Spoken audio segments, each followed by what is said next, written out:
In the harsh winter of 1847, when wolves ruled the frozen plains and survival meant more than just staying warm, one moment of courage would change everything. Thomas Whitehorse never imagined that saving a stranger's life would lead to his own cabin being surrounded by armed settlers demanding justice for a crime he didn't commit.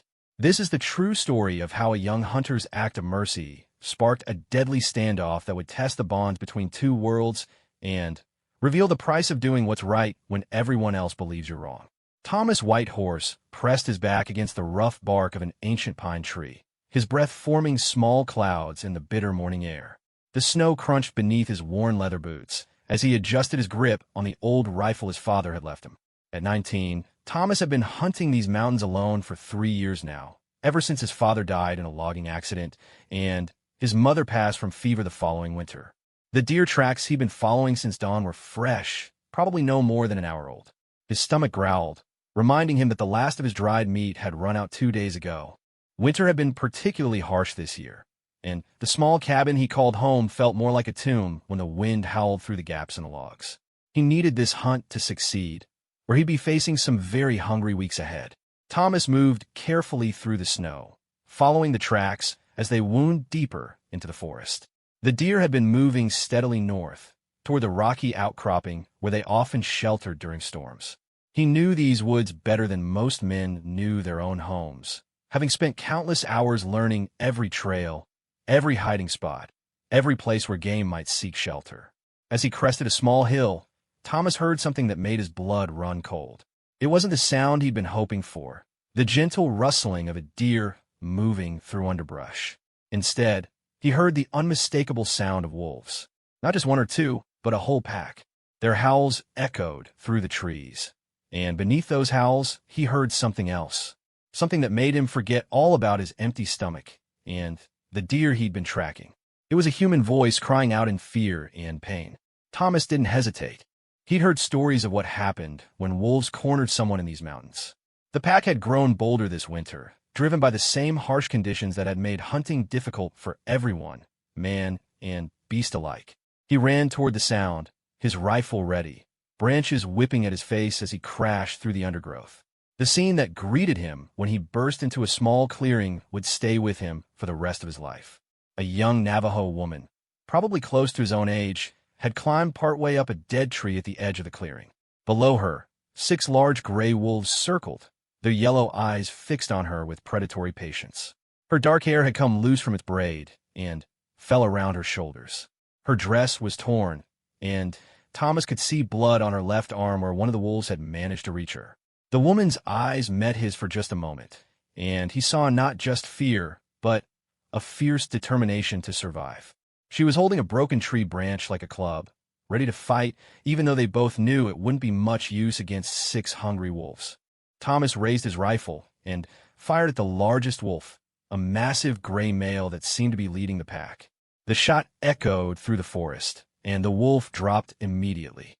The other wolves scattered for a moment, confused by the sudden noise and the scent of gunpowder, but they didn't run far.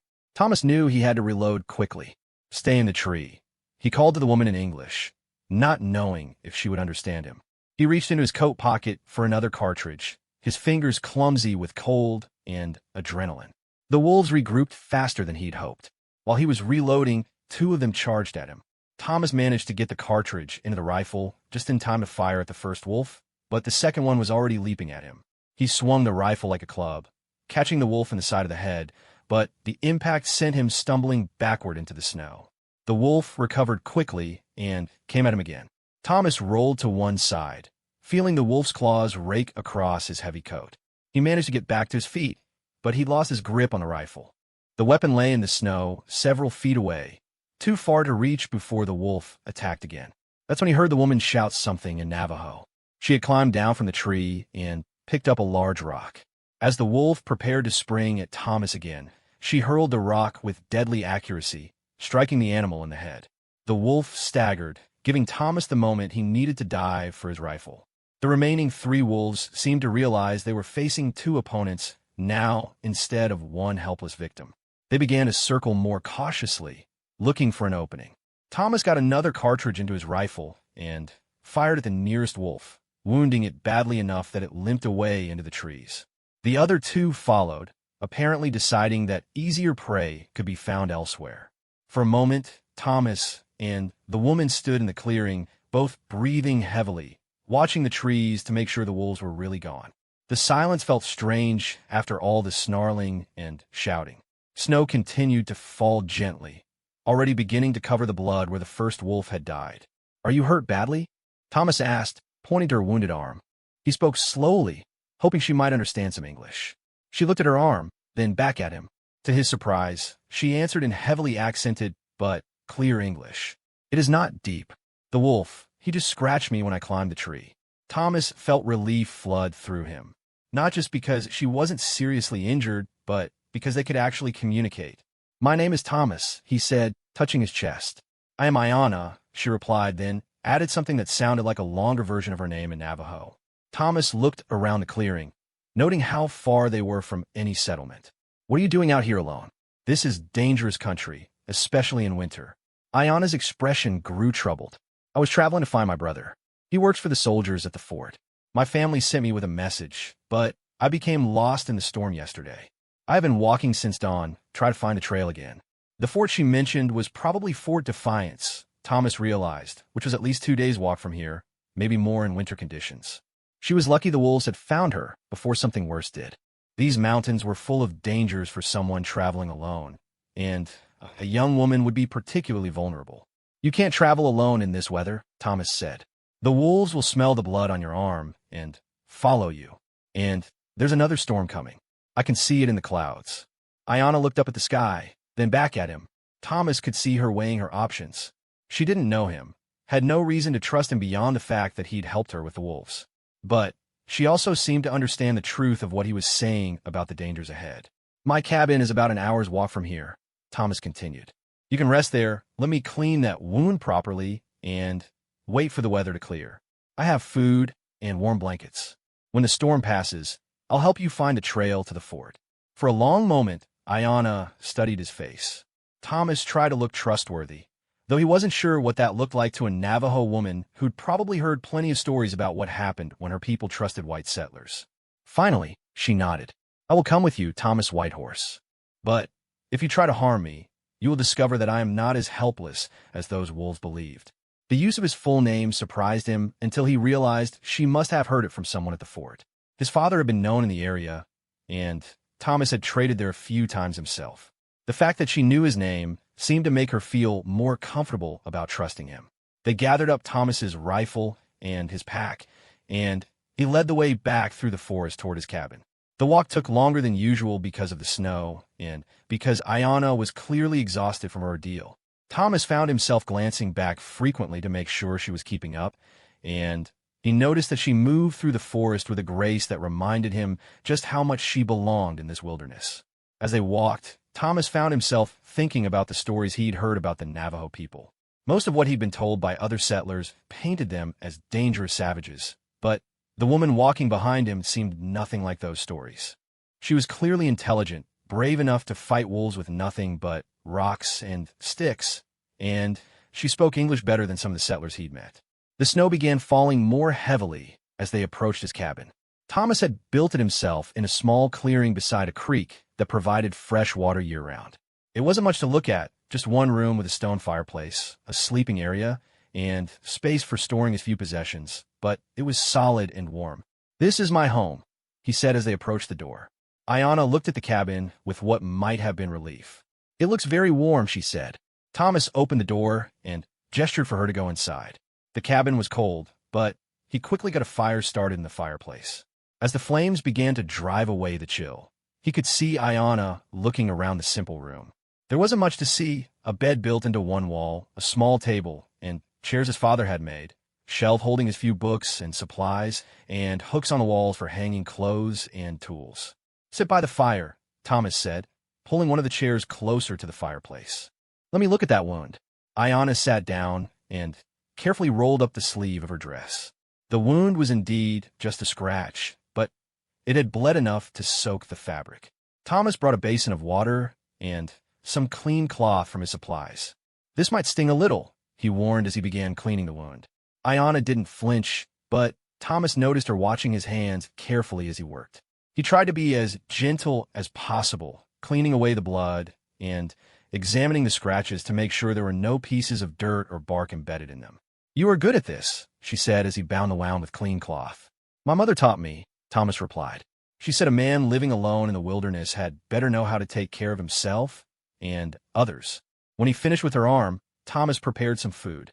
His supplies were limited, but he had enough dried meat, beans, and cornmeal to make a decent stew. As the pot simmered over the fire, he and Ayanna talked. She told him about her family, who lived in a traditional hogan about 50 miles to the south. Her brother had taken work as a scout for the army, and her family was concerned because they hadn't heard from him in several months. The message she carried was from their grandfather, asking the brother to come home because their grandmother was ill. Thomas found himself telling her things he hadn't spoken about in years. About his parents, about the loneliness of living in the cabin by himself, about his dreams of maybe traveling further west someday to see what lay beyond these mountains. Ayanna listened carefully, asking questions that showed she understood not just his words, but the feelings behind them. As night fell and the storm outside grew stronger, Thomas began to realize that this was the most natural conversation he'd had with another person in longer than he could remember. Most of the settlers in the area treated him with suspicion because he preferred to live alone in the wilderness rather than in their growing towns. They thought his lifestyle was strange, maybe even dangerous. But Ayanna seemed to understand why someone would choose to live close to the land, to rely on their own skills rather than on the complicated arrangements that town life required.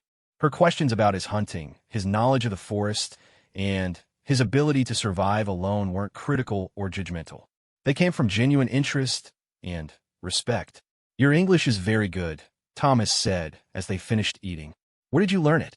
"My brother taught me before he went to work for the soldiers," Ayanna explained. "He said it was important to understand the language of the people who were coming to our lands. My grandfather thinks learning English is dangerous, that will make us forget who we are. But my brother says we must understand both worlds if we want to survive in either one." Thomas nodded, thinking about how much sense that made. He'd seen what happened when people refused to acknowledge changes happening around them. His own father had been stubborn about adapting to new ways of logging, and it had eventually cost him his life. "Your brother sounds like a wise man," Thomas said. "He is. That is why I must find him and give him grandfather's message. Grandmother is very sick, and she may not live much longer. If she dies while he is away, grandfather will never forgive him. Or himself."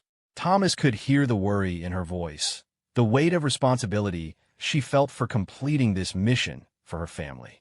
It reminded him of the way he'd felt when his mother was dying, desperate to do anything that might save her or at least make her more comfortable. Outside, the wind howled through the trees, and snow piled up against the cabin walls. Thomas was glad he'd convinced Ayanna to come with him rather than trying to continue traveling in this weather. Even experienced travelers could die in a storm like this, and she would have been particularly vulnerable after the encounter with the wolves. As the fire began to burn lower, Thomas realized they needed to discuss sleeping arrangements. His cabin had only one bed, and while it was large enough for 2 people, he couldn't assume Ayanna would be comfortable with that arrangement. "You should take the bed," he said, gesturing toward the sleeping area. "I can make a place by the fire." Ayanna looked at him for a moment, then shook her head. "You saved my life today, Thomas Whitehorse. You shared your food and your shelter with a stranger. I will not take your bed and make you sleep on the floor in your own home." "But you're injured, and you've been through a terrible ordeal," Thomas protested. "The wound is small, and the ordeal is past," Ayanna replied firmly. "We will share the bed as traveling companions share sleeping space. Unless you think that would not be proper." Thomas felt his face grow warm. The truth was, he was attracted to this woman, drawn not just to her beauty, but to her courage, her intelligence, and the easy way they seemed to understand each other. But he also respected her, and he didn't want her to feel that his help came with expectations. "I think it will be practical," he said finally. "The cabin stays warmer if we share body heat, and we both need our rest." Ayanna smiled, and Thomas realized it was the first time he'd seen her really smile since the encounter with the wolves. It transformed her face, making her look younger and less burdened by the weight of her mission. They banked the fire to last through the night and settled into the bed, both fully clothed and careful to maintain a respectful distance. Thomas found himself lying awake for a long time, listening to the storm outside and the soft sound of Ayana's breathing beside him. He couldn't remember the last time he'd felt so content, so peaceful despite everything that had happened. Just before he finally drifted off to sleep, Thomas heard Ayana whisper something in Navajo. He didn't understand the words, but the tone sounded like a prayer or blessing. Whatever she was saying, it seemed to include his name, and he fell asleep with a smile on his face, completely unaware that by tomorrow night, his cabin would be surrounded by armed men demanding that he hand over the woman sleeping peacefully beside him. Thomas woke slowly, aware first of warmth and then of the unfamiliar but pleasant scent of someone else in his bed. For a moment, he couldn't remember why he wasn't alone, and then the events of the previous day came flooding back. He opened his eyes carefully, not wanting to disturb Ayana if she was still sleeping. She wasn't there. The space beside him was still warm, so she couldn't have been up for long. Thomas sat up and looked around the cabin. Ayana was kneeling by the fireplace, carefully adding wood to rebuild the fire that had burned low during the night. She'd already dressed and braided her hair, and she moved with the quiet efficiency of someone accustomed to early mornings. "Good morning," Thomas said softly, not wanting to startle her.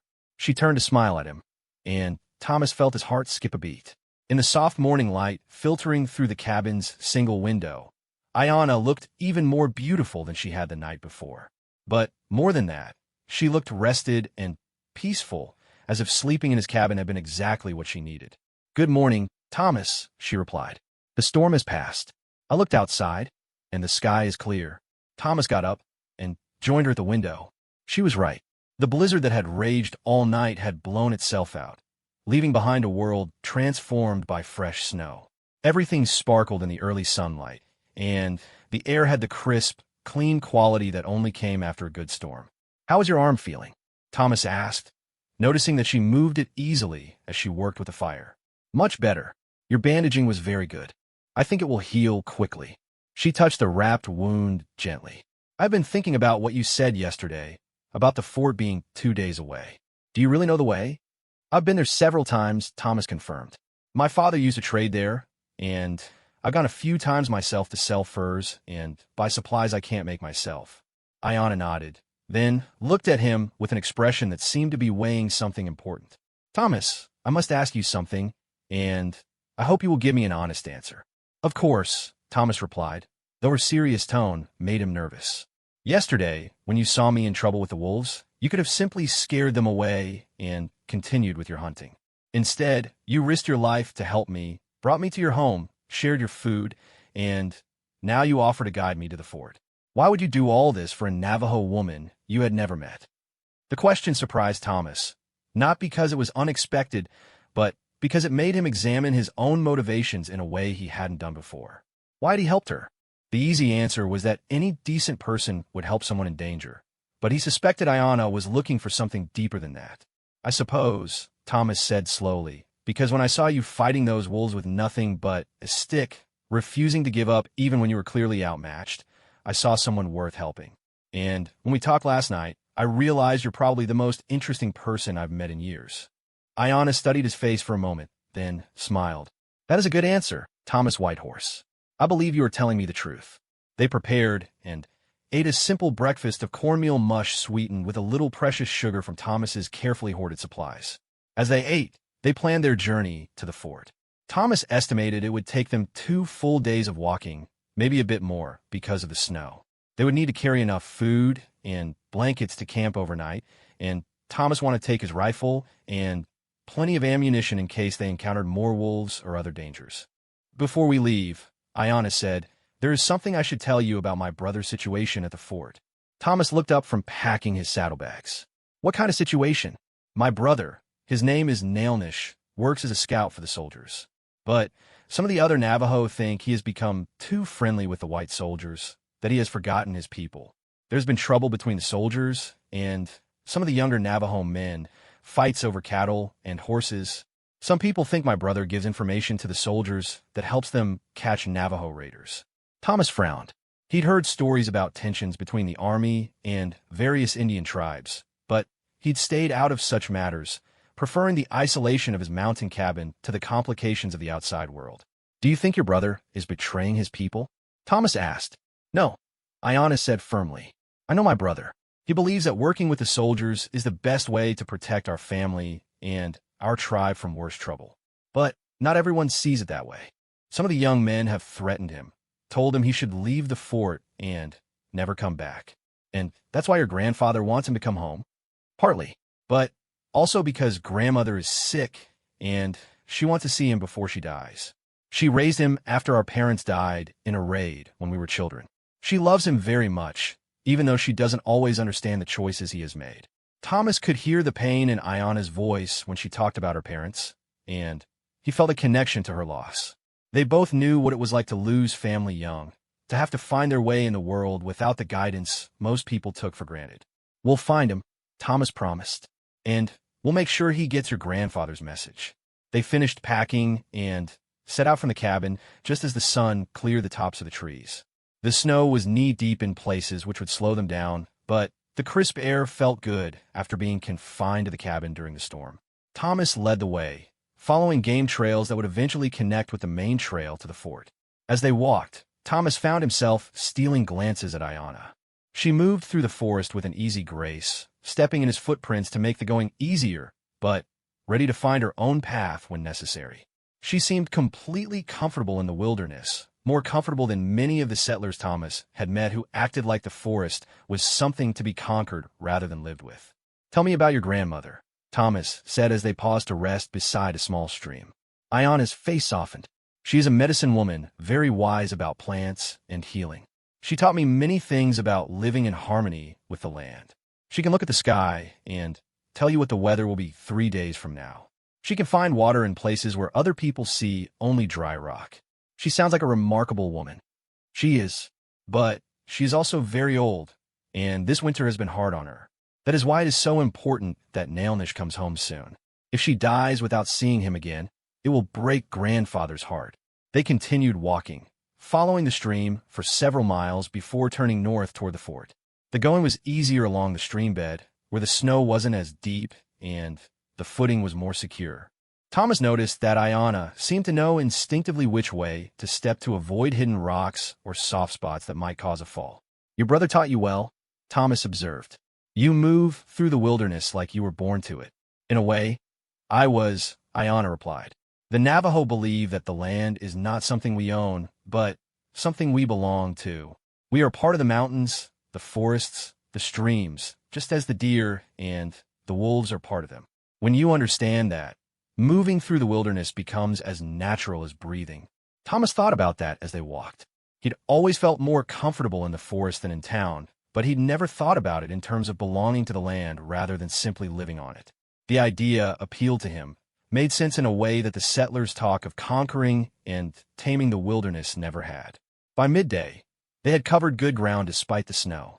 Thomas estimated they were about halfway to the fort, which meant they would arrive sometime the next afternoon if they maintained their pace. They stopped to eat some dried meat and drink water from the stream, resting on a fallen log that provided a natural bench. "Thomas," Iana said as they prepared to resume walking, "I want to thank you again for helping me. I know that some white settlers would not have done what you did, and some Navajo might not have trusted a white man enough to come to his cabin," Thomas replied. "I suppose we're both taking chances. Perhaps. But I think we're both good at judging character. My grandmother taught me to look at a person's eyes and their hands when I first meet them.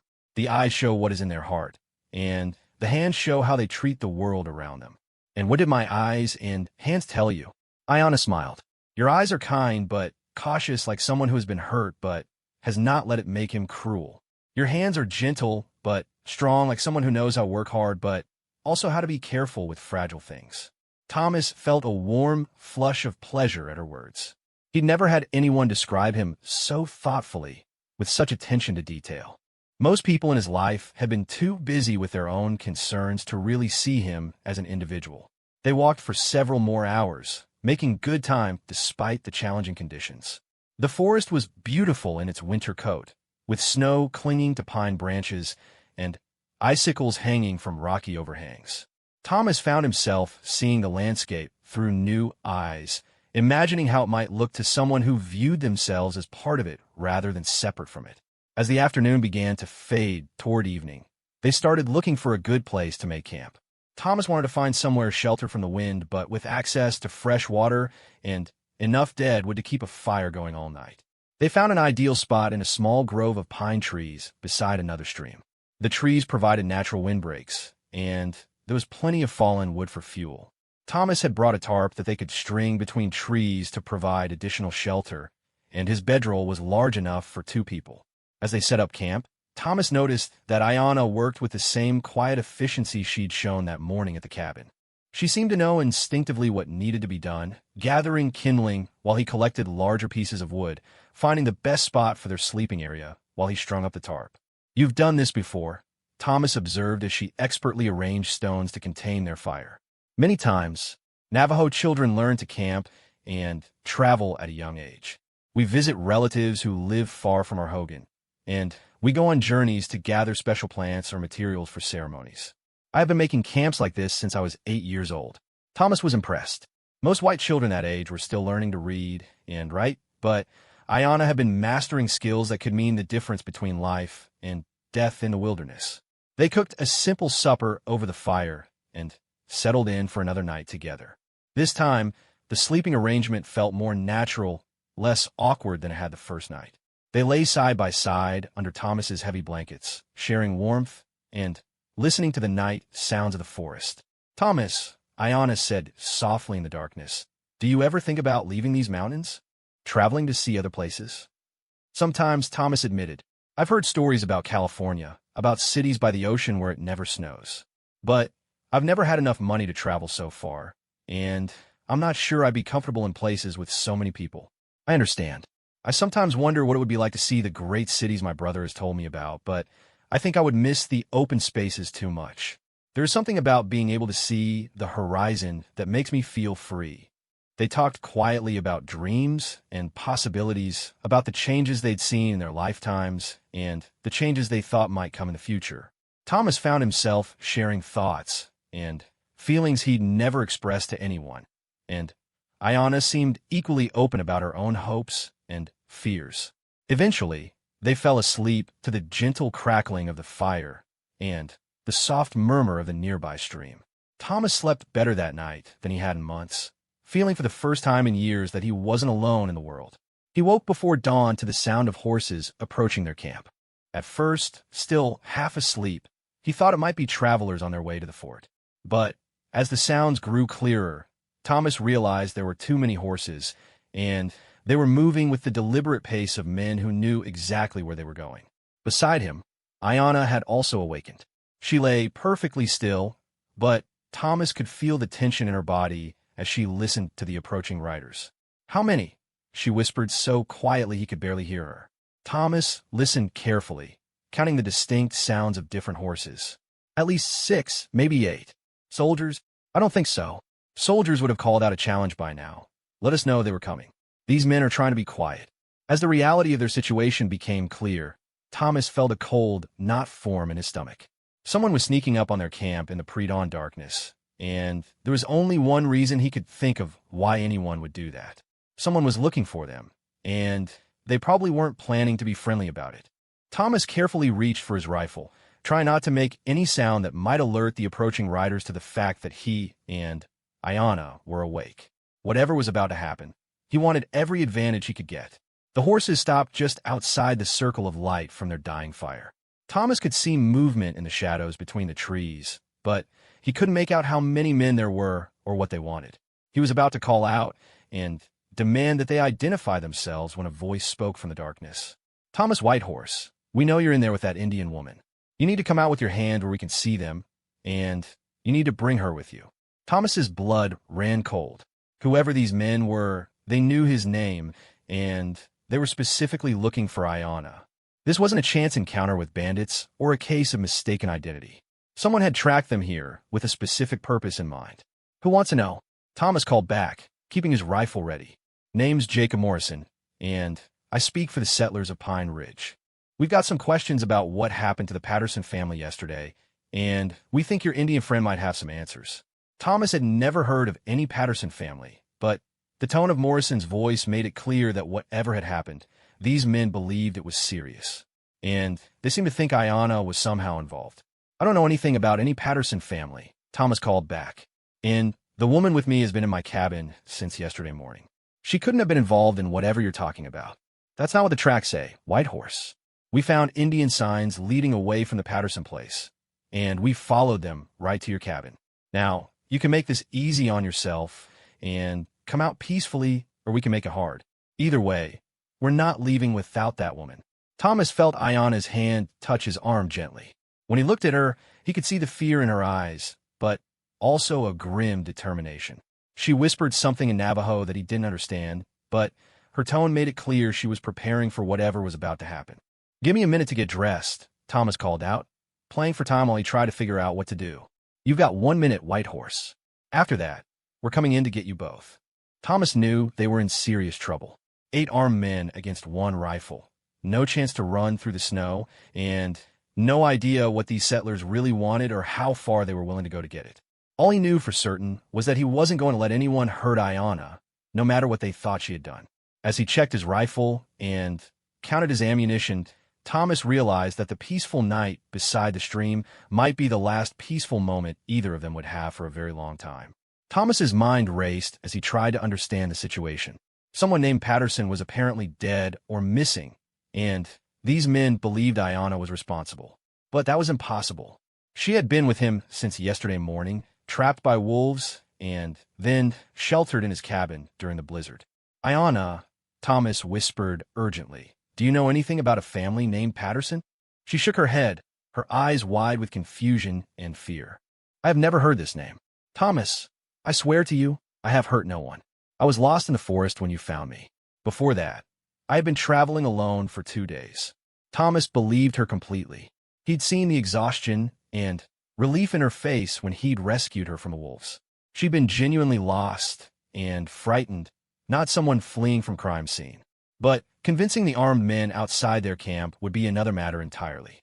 "Time's up, White Horse," Morrison called from the darkness. "You coming out, or do we have to come in after you?" Thomas made a quick decision. They couldn't fight 8 men successfully, but maybe they could reason with them.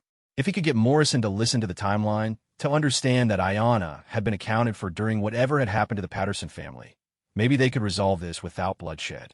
"We're coming out," Thomas called. "But I want to talk to you, Morrison. I think there's been a misunderstanding." Thomas stood slowly, keeping his rifle in plain sight, but not pointed at anyone. Ayanna rose beside him, her hands visible and empty. Together, they stepped into the circle of firelight where the men surrounding their camp could see them clearly. There were 7 of them, not 8 as Thomas had estimated, all armed with rifles or shotguns, all dressed like farmers or tradesmen rather than professional lawmen. Morrison was a big man with a thick beard and the kind of hard eyes that suggested he'd made up his mind about something and wouldn't be easily swayed. "That's her," said a younger man, standing next to Morrison. "That's the Indian woman whose tracks we followed from the Patterson place." Thomas looked at the speaker, noting his mud-stained clothes and the angry set of his jaw. This man wanted someone to blame for whatever had happened, and Ayanna was a convenient target. "Now hold on," Thomas said, keeping his voice calm and reasonable. "Before we go any further, I need to know what exactly happened to this Patterson family." Morrison's expression darkened. "What happened is that William Patterson, his wife Mary, and their 2 young children were murdered yesterday morning. Found them in their cabin with their throats cut and the place ransacked. And we found Indian tracks leading away from the scene, tracks that we followed right to your place." The news hit Thomas like a physical blow. A family murdered, children killed. No wonder these men were angry and looking for justice. But they were looking in the wrong direction. "I'm sorry to hear about the Patterson family," Thomas said carefully. "That's a terrible thing. But you're wrong about Ayanna. She's been with me since yesterday morning. I found her treed by wolves about 10 miles from here, and she's been in my cabin ever since." "Convenient story," sneered the younger man. "But tracks don't lie, and we followed her trail right to your door."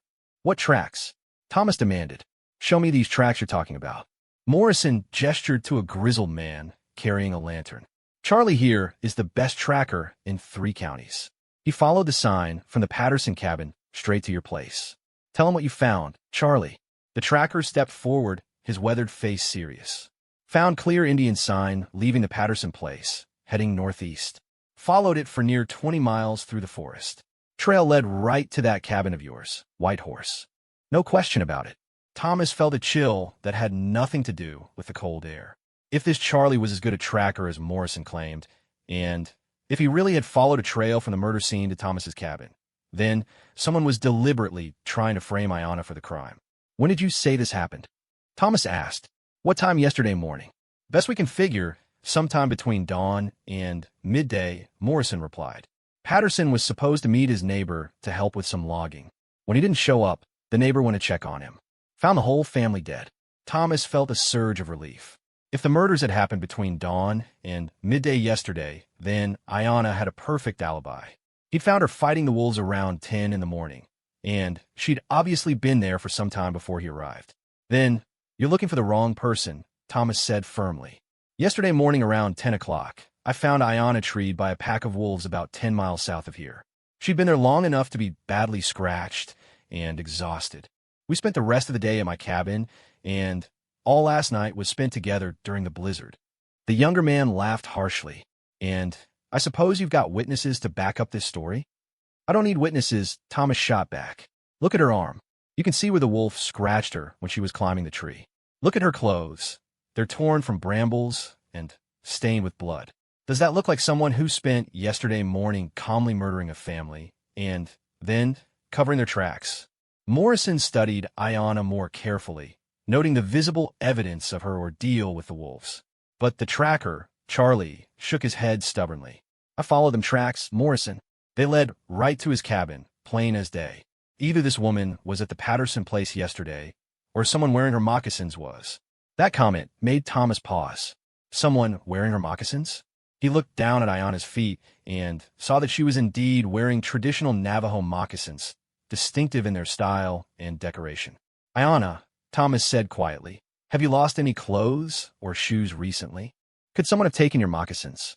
She looked puzzled for a moment. Then her expression changed to one of understanding and anger. My pack, she whispered. When I was running from the wolves, I dropped my traveling pack. I was carrying extra clothing, including another pair of moccasins. Where did you drop it? Thomas asked urgently. I don't know exactly. I was lost, running in panic. It could have been anywhere in the forest. Thomas turned back to Morrison and the other man. Don't you see what this means? Someone found her pack, took her moccasins, and used them to create false tracks leading away from the murder scene.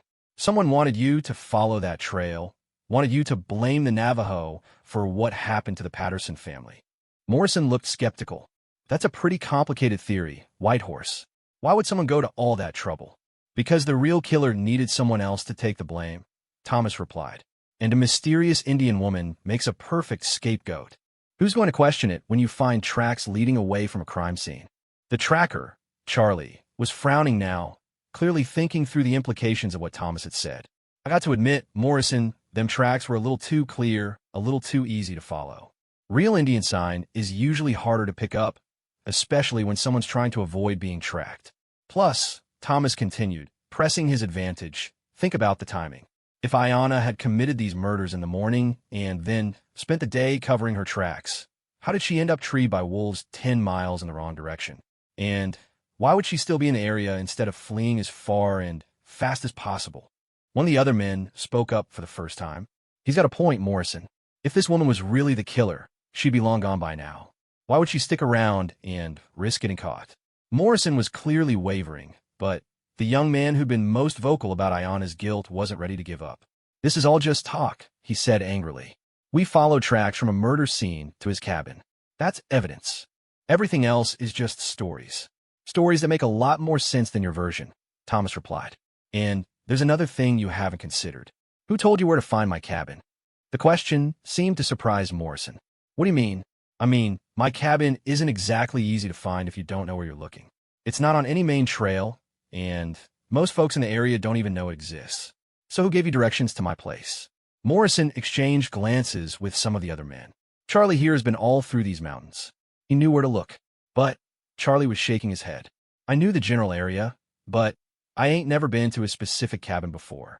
We had to ask directions from that trapper we met on the trail yesterday evening. What trapper? Thomas asked, feeling pieces of a puzzle starting to come together. Fellow named Jed Hawkins. Said he knew these parts real well, offered to guide us to your cabin. Seemed mighty helpful. Thomas felt ice form in his stomach.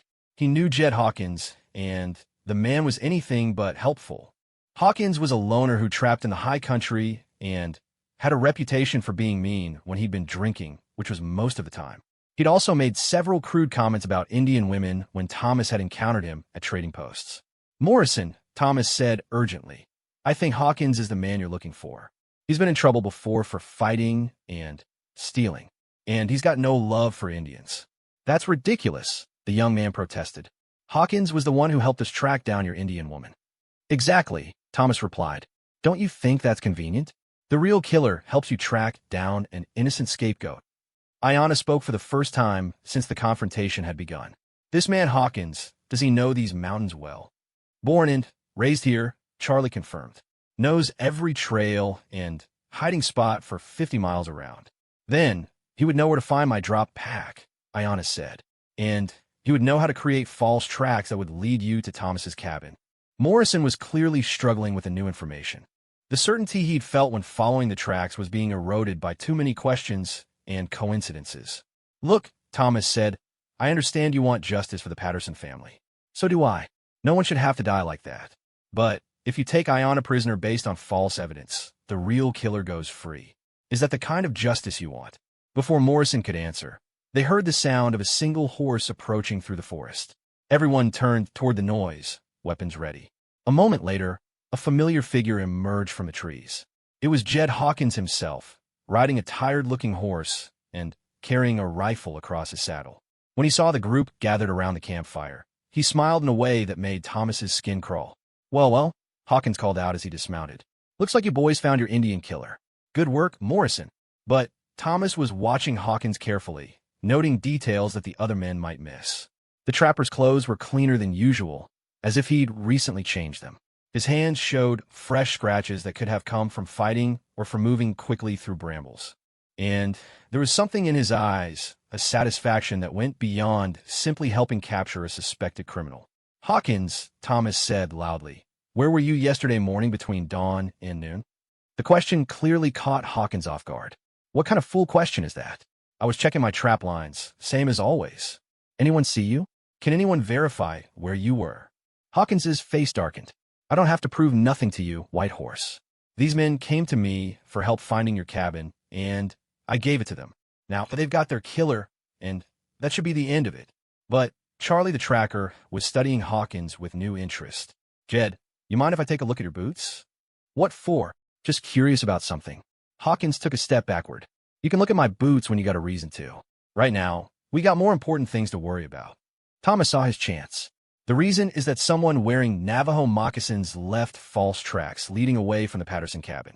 But the real killer had to get there somehow, probably on foot to avoid leaving horse tracks. I'm betting if we look at Hawkins's boots, we'll find mud that matches the soil around the Patterson place. The suggestion hit home.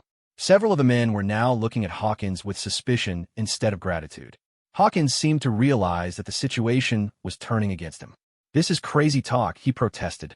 You're all going to take the word of an Indian over a white man who's lived in these parts his whole life. We're not taking anyone's word for anything, Morrison said firmly. Charlie, take a look at those boots. Hawkins backed away further, his hand moving toward his rifle. I don't think so. You boys are letting that Indian lover fill your heads with nonsense. That was the moment when everything went wrong. Hawkins brought his rifle up, aiming not at the men threatening him, but at Ayanna. Thomas reacted instinctively, throwing himself sideways to knock her out of the line of fire, just as Hawkins pulled the trigger. The shot echoed through the forest, and Thomas felt a burning pain along his left shoulder where the bullet had grazed him. But Ayanna was safe, rolling to her feet behind a fallen log that provided some cover. The other men scattered, taking cover behind trees and rocks as Hawkins levered another round into his rifle. The peaceful morning had exploded into chaos, with everyone shouting and trying to find cover. There's your proof, Thomas yelled to Morrison. An innocent man doesn't start shooting when asked to show his boots. Hawkins fired again, this time at Thomas. The bullet splintered bark from a tree inches from Thomas's head. But The trapper had made a critical mistake by starting the fight. He was outnumbered 7-1, and some of Morrison's men were already moving to flank him. "Give it up, Hawkins!" Morrison called. "You're surrounded." Instead of surrendering, Hawkins ran for his horse. He managed to mount up before anyone could stop him, but Charlie got off a shot that wounded the horse. The animal staggered but kept running, carrying Hawkins into the forest. Morrison organized his men quickly. "Charlie, you and Tom follow him on foot. The rest of us will circle around and try to cut him off. He can't get far on a wounded horse." As the posse scattered in pursuit of the real killer, Thomas and Ayanna found themselves alone beside their ruined campsite. Thomas's shoulder was bleeding, but the wound wasn't serious. More importantly, they were no longer suspected of murder. "Are you hurt?" Ayanna asked, examining the bullet graze with gentle fingers. "Just a scratch," Thomas replied, though it stung considerably. "Are you all right?" "Yes, thanks to you." She met his eyes with an expression of gratitude, mixed with something deeper. "You risked your life to protect me, Thomas.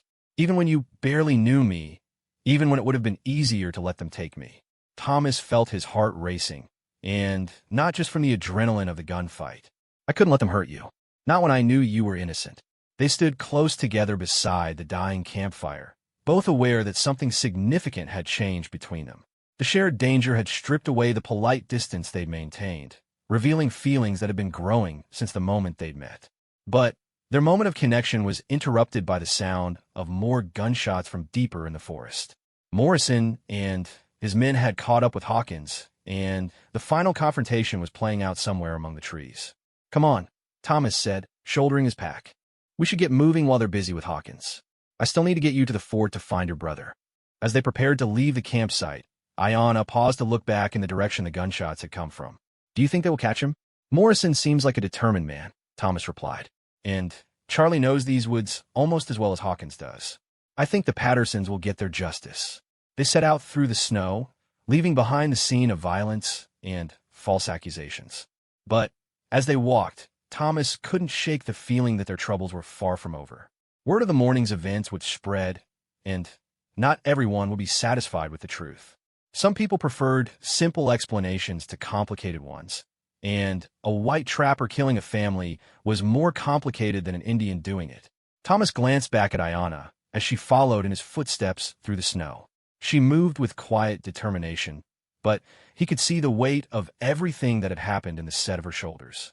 She'd come so close to being blamed for a horrible crime she hadn't committed, and only a series of fortunate circumstances had saved her from a lynch mob's justice. As they approached the final stretch of trail leading to the fort, Thomas realized that delivering Ayanna safely to her brother was only the beginning of their problems. Someone had tried very hard to frame her for murder, and even though Hawkins was the obvious culprit, there might be others who shared his hatred for Indians. Getting Ayanna to safety was important, but keeping her safe might require more than just finding her brother. The fort appeared ahead of them through the trees, its wooden walls and guard towers a welcome sight after everything they'd been through. But Thomas felt a strange reluctance to reach their destination. Once Ayanna was reunited with her brother, she would no longer need his protection. She would return her own life, her own people, and he would go back to his lonely cabin in the mountains. The thought of losing her filled him with an unexpected sense of loss. In just 2 days, this brave and intelligent woman had brought something into his life that he hadn't even realized was missing. The prospect of returning to his solitary existence suddenly seemed much less appealing than it had been just a few days ago. But first, they had to reach the fort safely and find her brother. Everything else would have to wait until they were both out of immediate danger.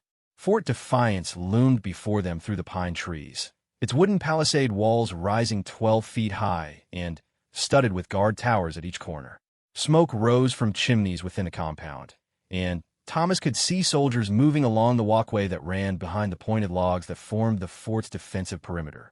After 2 days of wilderness travel and a morning that had nearly ended in disaster, the sight of civilization should have been reassuring. Instead, Thomas felt his anxiety increasing as they approached the main gate. Something about the fort felt wrong, though he couldn't immediately identify what it was. The soldiers on guard duty seemed more alert than usual, and there appeared to be more of them than necessary for routine security. Does something feel strange to you? Thomas asked Ayanna quietly as they walked up the cleared approach to the fort's entrance. She had been studying the fort with the same intensity, and she nodded slowly. There are too many soldiers visible, and they're watching the forest more carefully than they watch the gate. They're expecting trouble from outside. As they drew closer, Thomas could see that Ayanna was right. The guards weren't just going through the motions of sentry duty. They were genuinely scanning the tree line with the focus of men who thought an attack might come at any moment. "Halt!" called one of the guards as they approached within 50 yards of the gate. "State your business." "My name is Thomas Whitehorse," Thomas called back. "I'm escorting this woman to find her brother, who works as a scout for the garrison here. His name is Nailnish." The guard conferred with his partner for a moment, then called back, "Come forward slowly, hands visible." They approached the gate at a deliberate pace, hands held away from their weapons. Thomas noticed that both guards kept their rifles ready and that several other soldiers had appeared on the walkway above the gate. Whatever was making the fort nervous, it was serious enough to make them suspicious of any unexpected visitors. When they reached the gate, the senior guard stepped forward to meet them. He was a sergeant, Thomas noticed from his stripes, a weathered man in his 30s with the alert eyes of someone who'd seen combat. "You said you're looking for Nailnish?" the sergeant asked. "Yes," Ayanna replied before Thomas could answer. "He is my brother. I have come with an urgent message from our family." The sergeant studied her face carefully, as if comparing it to a mental image. "You do look like him. What's the message about?" "Our grandmother is very ill. Our grandfather wants Nailnish to come home to see her before she dies." The sergeant nodded slowly. "That explains a lot. Nailnish has been agitated for the past week. Said he had a feeling something was wrong at home. Cherokee intuition, he called it. Navajo," Ayanna corrected gently. "Right, sorry. Follow me. But I need to warn you, things are a bit tense around here right now. We've had some trouble with raiders, and the commanding officer has put the fort on alert." As they passed through the gate into the fort's central compound, Thomas could see what the sergeant meant about tension. Soldiers moved with purpose rather than the casual efficiency of routine duty. Horses were saddled and ready in the stable area, and Thomas could see weapons being cleaned and organized near the barracks. "What kind of raiders?" Thomas asked as they walked across the dusty parade ground. "Indian War Party hit a supply convoy 2 days ago," the sergeant explained. "Killed 3 teamsters and made off with a load of rifles and ammunition. Captain Morrison thinks they're planning something bigger." Thomas felt a chill run through him at the name Morrison. Captain Morrison? Any relation to Jacob Morrison, the settler? "Jacob Morrison is the captain's younger brother," the sergeant confirmed. "Why do you ask?" Thomas exchanged glances with Ayanna. The fact that the fort's commanding officer was related to the man who'd led the posse that morning added a dangerous complication to their situation. If Jacob Morrison reached the fort and told his brother a distorted version of the morning's events, they could find themselves in serious trouble. "We had a run-in with Jacob Morrison this morning," Thomas said carefully. "There was some confusion about a crime that had been committed, but it was cleared up when the real culprit was caught." The sergeant stopped walking and turned to face them. "What kind of crime?" Thomas realized he had no choice but to explain what had happened. If Jacob Morrison arrived at the fort and accused Ayanna of murder, it would be better if the soldiers had already heard the true version of events. "A family named Patterson was murdered yesterday," Thomas said. Jacob Morrison and a posse thought Ayanna was responsible because someone created false tracks leading away from the crime scene. "But we proved that a trapper named Jed Hawkins was the real killer." The sergeant's expression grew grave. "The Patterson family? William Patterson and his wife and kids. You knew them?" "William supplied the fort with lumber. Good man, hard worker. His wife made the best bread in the territory."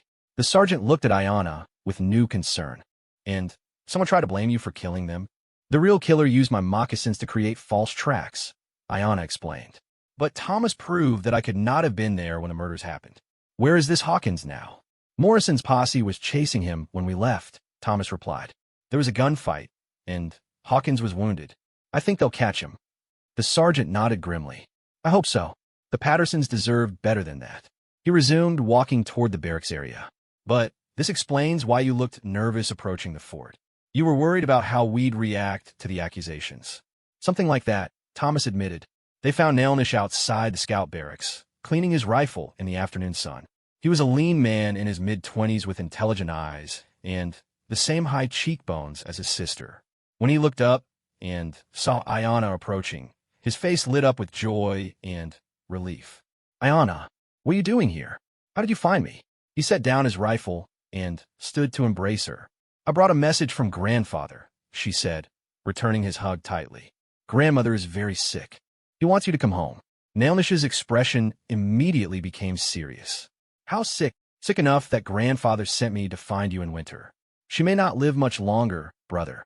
Thomas watched the reunion with mixed feelings. He was happy to see Ayanna safely reunited with her brother, but he also felt the sharp pang of knowing that his role in her life was coming to an end. She had family now, people who could protect and care for her. She no longer needed him. "Who is your friend?" Nailnish asked, noticing Thomas for the first time. "This is Thomas Whitehorse," Ayanna said. "He saved my life and brought me safely here." Nailnish stepped forward to shake Thomas's hand. "Then, I owe you a debt that can never be repaid. My sister means everything to me." "She saved my life too," Thomas replied. "We helped each other." As Ayanna explained to her brother what had happened over the past 2 days, Thomas noticed that several soldiers had gathered to listen. The story of the wolf attack and the false murder accusations seemed to fascinate them, and Thomas realized that word would spread quickly through the fort. That could be good or bad, depending on how the story was told and who was listening. "I need to request leave immediately," Nailnish said when Ayanna finished her account. "If grandmother is as sick as you say, I may not get another chance to see her." "Actually," the sergeant said, "you might have a problem with that. Captain Morrison put the whole fort on alert this morning. No one leaves without his personal permission, and he's been pretty stingy with leave since the attack on the supply convoy." Nailnish's face darkened. "My grandmother is dying. Surely the captain will understand that this is important." "I'm sure he will," the sergeant said diplomatically. "But you'll have to ask him yourself. He's in his office now if you want to try." As Nailnish headed toward the fort's administrative building, Thomas noticed a commotion near the main gate. Riders were approaching, and from the shouts of the guards, it sounded like Jacob Morrison's posse was returning. "Ayanna," Thomas said quietly, "I think we're about to have visitors." She looked toward the gate and saw what he had seen. Jacob Morrison? Probably.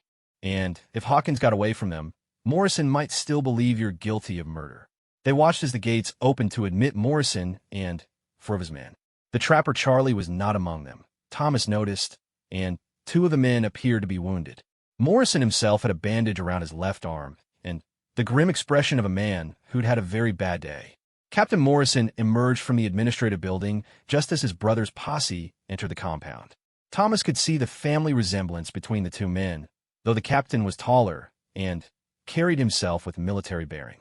"Jacob, what happened? You look like you've been through a war." "We found the Indian woman," Jacob Morrison said loudly enough for everyone in the compound to hear. "But that trapper Thomas Whitehorse was helping her. They're both murderers, and they need to be arrested immediately." Thomas felt his stomach drop. Morrison was either lying deliberately or was so convinced of Ayanna's guilt that he couldn't accept evidence to the contrary. "That's not true," Thomas called out, stepping forward. "We caught Hawkins red-handed. He started shooting when you asked to see his boots. An innocent man doesn't do that." Jacob Morrison turned to glare at Thomas. "Hawkins is dead, shot while trying to escape. But that doesn't change the fact that we followed Indian tracks from the murder scene to your cabin." "False tracks," Thomas insisted, "made with moccasins stolen from Ayanna's pack." But Captain Morrison was studying the situation with the eye of a professional soldier. He could see that his brother was injured and angry that several of his men were wounded and that accusations of murder were flying. This was the kind of situation that could quickly spiral out of control. "Everyone calm down," the captain ordered. "Jacob, bring your men to my office. We'll sort this out properly." Sergeant Kelly placed the woman and her companion under guard until we could determine the facts. "Sir," Sergeant Kelly said uncertainly, "the woman is the sister of one of our scouts. She's here on family business." "I don't care if she's the sister of General Sherman," Captain Morrison snapped. "If there's a chance she's involved in the murder of civilians, she stays under guard until we know the truth." Thomas felt the situation slipping away from him. In the confusion and anger of the moment, the careful reasoning that had convinced Morrison's posse of Ayanna's innocence was being lost. Fear and prejudice were taking over, and an innocent woman was about to be imprisoned based on lies and false evidence. "Captain," Thomas said, trying to keep his voice calm and respectful. "I understand you want to protect the settlers in this area. So do I. But you're about to arrest an innocent woman while the real killer's accomplices go free." "Accomplices?" Captain Morrison asked sharply. "Hawkins didn't create those false tracks alone. Someone helped him plan this. Someone who wanted the Navajo to be blamed for the Patterson murders." Jacob Morrison laughed harshly. "Now he's making up conspiracy theories. Next he'll be claiming that we killed the Pattersons ourselves." "But," Thomas pressed on, knowing this might be his only chance to make his case. "Think about it, Captain. Why would anyone go to the trouble of creating false tracks unless they had a reason to want the Navajo blamed? And why now, when tensions are already high because of the raid on your supply convoy?" That question seemed to give Captain Morrison pause. As a military officer, he was trained to think strategically, to look for patterns and connections that others might miss. "What are you suggesting?" the captain asked. "I'm suggesting that someone wants conflict between the Army and the Navajo. The Patterson murders were just the opening move. Someone is trying to start a war." The words hung in the air like a challenge. Thomas could see that some of the soldiers were listening carefully, considering the implications of what he'd said. But others, especially Jacob Morrison and his men, looked skeptical or openly hostile. "That's crazy talk," one of Morrison's men said. "Why would anyone want to start a war?" "Because wars are profitable for some people," Thomas replied. "There's money to be made selling supplies to the Army, buying up land cheap from people who flee the fighting, getting government contracts to feed troops or transport materials. Some people get rich when other people fight." Captain Morrison's expression was unreadable, but Thomas could see that the officer was thinking through the possibilities. Military men understood better than most how conflicts could be manufactured by people with hidden agendas. "Even if that's true," the captain said finally, "it doesn't change the fact that there's evidence pointing to this woman's involvement in a serious crime. I can't just ignore that evidence based on speculation." "Then test the evidence," Thomas suggested. "Send someone to examine the tracks Charlie followed. If they were made with stolen moccasins, a good tracker should be able to tell the difference." "Charlie's dead," Jacob Morrison said flatly. "Hawkins shot him during the chase." The news hit Thomas like a physical blow. Charlie had been the one man in Morrison's posse who'd begun to question the evidence against Ayanna. With him gone, it would be much harder to prove that the tracks had been fabricated. "I'm sorry to hear about Charlie," Thomas said sincerely. "He seemed like a good man.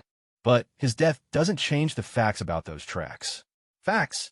Jacob Morrison stepped closer, his face flushed with anger. "The fact is that a good man is dead because of this Indian woman and her lies. Charlie was trying to bring a killer to justice, and now he's paid with his life." Thomas could see that the crowd of soldiers and civilians was beginning to turn against him and Ayanna. Charlie's death had shifted the emotional balance of the argument, making Morrison's accusations seem more credible and Thomas's defense seem like dangerous nonsense. But before the situation could deteriorate further, Nailnish returned from the administrative building. He took in the scene quickly, noting the armed confrontation and his sister's frightened expression. "What's going on here?" he demanded, moving to stand beside Ayanna. "Your sister is under arrest for murder," Captain Morrison said, "and her friend here is an accessory after the fact." Nailnish's face went hard. "That's impossible. My sister wouldn't hurt anyone." "Tell that to the Patterson family," Jacob Morrison sneered. That was the wrong thing to say to a man like Nailnish. Thomas saw the scout's hand move toward his knife, and he quickly stepped between the two men. "Violence won't solve anything," Thomas said urgently. "We need to prove Ayanna's innocence through evidence, not fighting." But the damage was already done. Captain Morrison had seen his scout's threatening gesture, and his expression grew cold. "Sergeant Kelly, disarm Nailnish and place him under arrest as well. If he's willing to threaten civilians, he's not fit to wear the uniform." "Captain," Sergeant Kelly protested, "Nailnish is one of our best scouts. He saved lives with his tracking and his knowledge of the country. He's also demonstrated divided loyalties," the captain replied. "Lock all three of them up until we can sort this out properly." As soldiers moved to arrest them, Thomas realized that his efforts to protect Ayanna had instead made things worse for everyone. Not only was she still in danger, but now her brother faced charges as well, and Thomas himself was about to become a prisoner. But as the soldiers approached with shackles, Thomas noticed something that gave him hope. Not all of the men in the compound supported what was happening. Some of the soldiers looked uncomfortable with arresting their fellow scout, and several civilians were shaking their heads in disagreement with the captain's decision. The truth had allies, even if it didn't have power at the moment. And sometimes Thomas reflected as the shackles closed around his wrists. That was enough to work with. As they were led toward the fort's guardhouse, Thomas caught Ayana's eye and tried to communicate reassurance without words. They weren't finished yet. The truth was still the truth, regardless of who believed it at the moment. And truth had a way of surfacing eventually, no matter how deeply people try to bury it. The question was whether it would surface in time to save 3 innocent people from the consequences of other men's lies and prejudices. The guardhouse at Fort Defiance consisted of 3 small cells built into one corner of the compound, each barely large enough for a single prisoner. Thomas found himself in the middle cell with Ayana to his left and Nailnish to his right. The cells were separated by thick wooden walls, but they could communicate through the iron bars that formed the front of each enclosure. "I'm sorry," Thomas said to both siblings as they settled into their uncomfortable quarters. "I thought I could convince them with logic, but I only made things worse." "You did nothing wrong," Ayana replied firmly. "You told the truth. It is not your fault that some people prefer lies that confirm their prejudices to facts that challenge their beliefs." Nailnish rattled the bars of his cell in frustration. "Captain Morrison knows me. I've served faithfully for 2 years, saved the lives of soldiers under his command. How can he believe I would protect a murderer, even if she were my sister?" "Fear makes people do strange things," Thomas observed. "And your captain is afraid, not just of Indian raiders, but of losing control of the situation. Arresting us gives him the illusion that he's taking decisive action." Through the small window high in the back wall of his cell, Thomas could see that evening was approaching. The compound outside was quieter now, with most of the soldiers and civilians attending to their evening duties. But Thomas noticed that the guard posted outside their cells seemed nervous, constantly checking over his shoulder as if expecting trouble. "Something's happening out there," Thomas said quietly. "Our guard looks worried." The guard, a young private who couldn't have been more than 18, glanced toward the cells when he heard Thomas speaking. After a moment's hesitation, he approached the bars. "You folks shouldn't have been arrested," the private said in a low voice. "Half the men in this fort think the captain made a mistake." "What's your name, soldier?" Nailnish asked. "Private Henderson, sir. I've served with you on patrol twice. You saved my life when that grizzly charged us last spring." Thomas could hear the conflict in the young man's voice. Henderson clearly believed they were innocent, but he was also a soldier bound by duty and discipline. "Henderson," Thomas said carefully, "what are people saying about the Patterson murders?" The private looked around to make sure no one was listening, then moved closer to the bars. "Some of the older soldiers are asking questions about the timing. They're wondering how a war party could attack the supply convoy and then travel 50 miles to murder a family, all on the same day." That was an excellent point, Thomas realized. If Indian raiders had attacked the supply convoy 2 days ago, they would have been moving away from the area as quickly as possible, not lingering to commit random acts of violence against isolated homesteaders. "Has anyone mentioned this to Captain Morrison?" Ayana asked. "Sergeant Kelly tried to bring it up this afternoon, but the captain shut him down. Said he didn't want to hear theories, only facts." Henderson lowered his voice even further. "But there's something else." A couple of the scouts went back to look at the scene of the convoy attack. They found something the captain's not talking about. "What did they find?" Nailnish asked urgently. "Signs that it wasn't a normal raid. The attackers knew exactly which wagon carried the rifles and ammunition. They ignored the other supplies, even food and trade goods that Indians usually take. It was like they came for specific items." Thomas felt pieces of the puzzle clicking into place. Someone told them what to steal and where to find it. That's what the scouts think. But when they reported it to the captain, he ordered them not to discuss their findings with anyone. The implications were staggering. If Henderson was right, then someone at the fort was working with the raiders, providing them with inside information about supply convoys.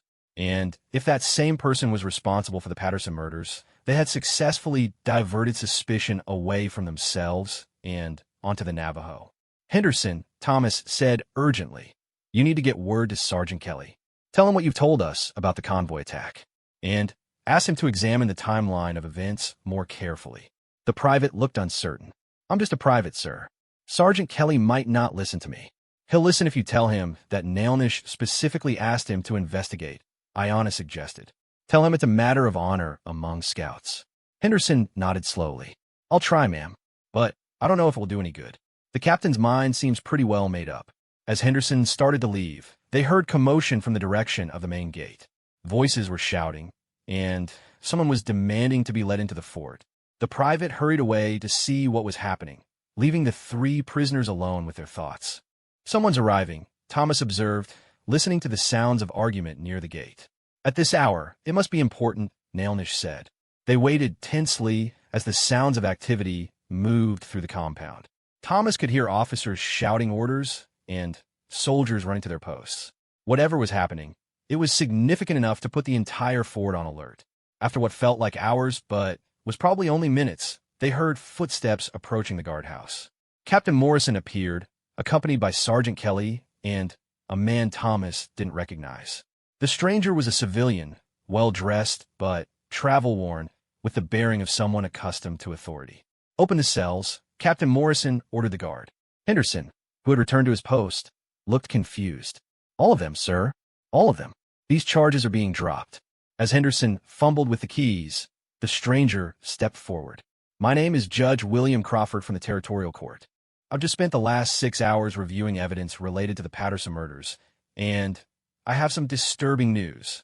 Thomas, Ayanna, and Nailnish emerged from their cells, stretching muscles stiff from confinement. Captain Morrison looked like a man who'd aged several years in the past few hours. Judge Crawford, the captain said heavily, please tell them what you told me. The judge consulted a notebook he carried. This afternoon, territorial marshals arrested a man named Samuel Briggs in connection with the Patterson murders. Under questioning, Briggs confessed to killing the family as part of a scheme to incite conflict between white settlers and the Navajo. Thomas felt a surge of vindication mixed with anger. What was his motive? Money, Judge Crawford replied bluntly.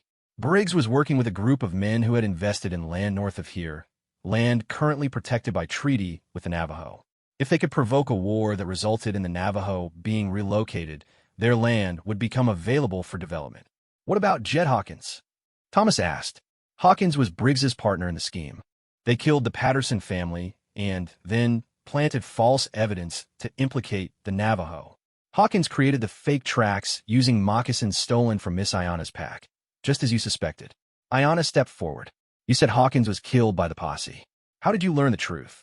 Judge Crawford's expression grew grim. Hawkins didn't die immediately. Before he passed, he confessed everything to Charlie, the tracker.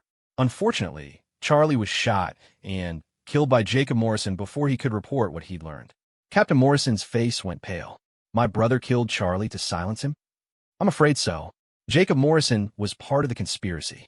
He made sure the posse would follow the false tracks to find Miss Ayanna, and when Charlie started asking inconvenient questions, Jacob eliminated him.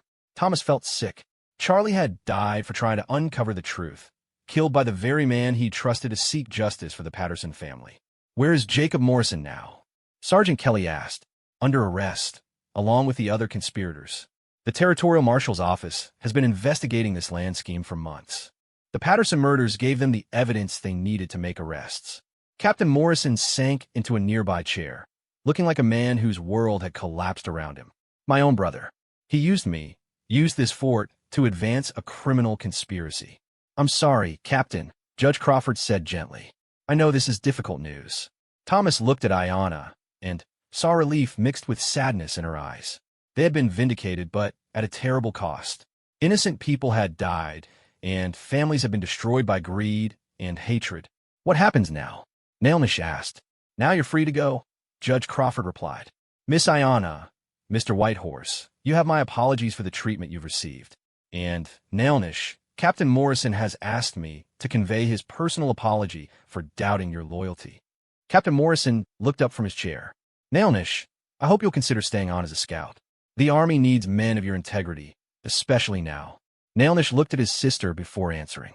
I appreciate that, Captain, but my family needs me at home right now. My grandmother is dying, and I've been away too long. I understand. Your leave is approved, effective immediately. As they prepared to leave the guardhouse, Thomas realized he felt strangely empty. The truth had been revealed, justice would be served, and everyone could return to their normal lives. But what was his normal life? A lonely cabin in the mountains, hunting and trapping to survive, with no one to talk to except the occasional trader or traveler. The thought of losing Ayana's companionship left him with a profound sense of loss. In just 3 days, she had become the most important person in his world. The idea of never seeing her again seemed unbearable. As they walked across the compound toward the fort's exit, Ayana fell into step beside him. "Thomas," she said quietly, "what will you do now?" "I suppose I'll go back to my cabin," he replied, trying to keep his voice neutral. "Back to my hunting and trapping. And you'll be alone again." "I'm used to being alone." Ayana stopped walking and turned to face him. "But do you want to be alone?" The question hung between them like a challenge. Thomas looked into her eyes and saw something that made his heart race. Hope, affection, and perhaps something deeper. "No," he admitted, "I don't want to be alone. But I don't have anything to offer someone like you. I'm just a mountain man with a small cabin and uncertain prospects." "You have honesty," Ayana said firmly. "You have courage. You have kindness. Those are not small things, Thomas Whitehorse." Nailnish approached them, having finished his conversation with Captain Morrison. "Sister, we should prepare to travel home. Grandmother is waiting." Ayana looked between her brother and Thomas, clearly torn between family duty and personal desire. "Nailnish, I want Thomas to come with us." Her brother studied Thomas carefully. "Why?" "Because I care about him, and because I think grandmother and grandfather would like him. He has a good heart, and he risked everything to protect me." Thomas felt hope and fear warring in his chest. The offer was everything he wanted, but it also meant leaving behind everything familiar to enter a world he didn't understand. "I don't know anything about your people or your customs," Thomas said uncertainly. "I might say or do the wrong things." "Then we will teach you," Ayana replied simply. "If you want to learn." Nailnish smiled for the first time since their reunion. "Any man who would face down an armed posse to protect my sister has already proven himself worthy of respect. I think our grandparents would welcome you." Thomas looked at both siblings, seeing acceptance and invitation in their faces. The choice was his to make. He could return to his solitary life in the mountains, safe and familiar but ultimately empty. Or he could take a chance on something unknown but potentially wonderful. "I would be honored to come with you," Thomas said finally. As they prepared to leave Fort Defiance behind, Thomas reflected on the strange chain of events that had brought them all together.